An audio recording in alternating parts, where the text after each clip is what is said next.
اس بات پر خالہ کو تو اعتراض نہیں ہوا، لیکن کچھ پڑوسیوں کو اعتراض ضرور تھا، اور رشتہ دار بھی چہ بچہ تھے جن میں میرے والدین بھی شامل تھے۔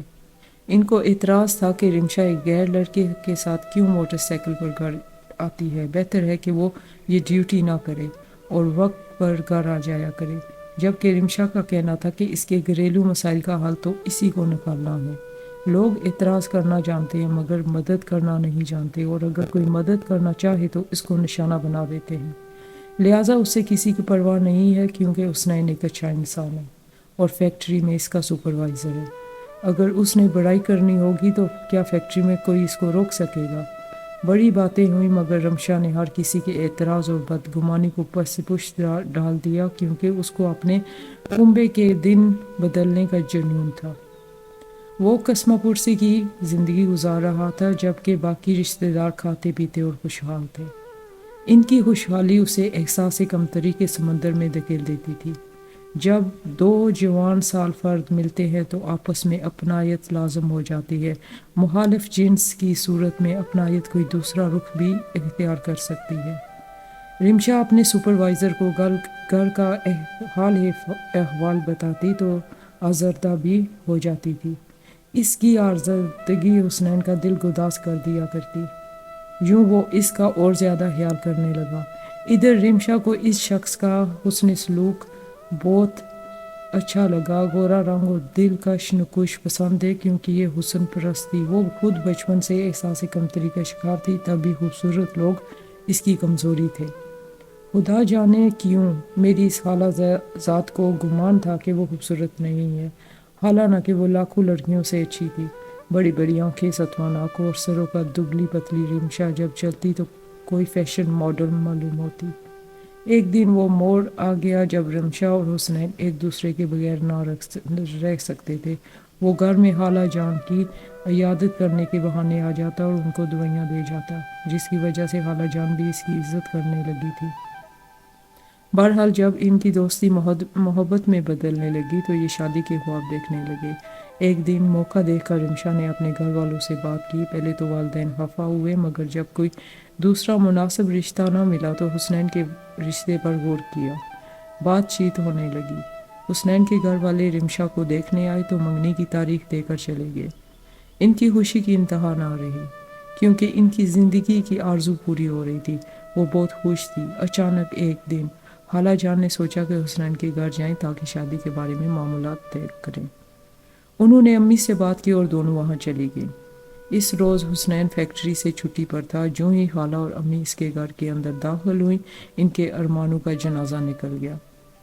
حسنین سین میں جھولے پر نشے میں چور پڑا تھا اور سین میں 2 عدد ننگ دھڑنگ بچے گھوم رہے تھے، جبکہ اس کی بیوی سر پر پٹی باندھے چولہے کے پاس بیٹھی کچھ پکا رہی تھی۔ حسنین کی ماں موجود نہ تھی۔ امی نے ان کا پوچھا تو اس عورت نے بتایا، میری ساس لڑ کر بیٹی کے گھر چلی گئی ہے، کیونکہ وہ مجھے گھر لانا نہ چاہتی تھی۔ اس کا اصرار تھا کہ حسنین مجھے طلاق دے، لیکن میں طلاق نہیں لینا چاہتی، کیونکہ میں بچوں کی ماں ہوں۔ انہوں نے جھگڑا کر کے مجھ کو گھر سے نکال دیا تھا۔ بڑی مشکل سے میرے والدین ہاتھ پاؤں جوڑ کر مجھے چھوڑ گئے ہیں۔ امی اور خالہ حیرت سے اس عورت کا منہ تک رہی تھی۔ وہ اسی وقت پلٹ آئیں اور منگنی توڑ دی۔ رمشا نے احوال سنا تو اس کے تمام خواب چکنا چور ہو گئے۔ وہ فیکٹری جا کر حسنین سے خوب لڑی اور پھر خاموشی اختیار کر لی۔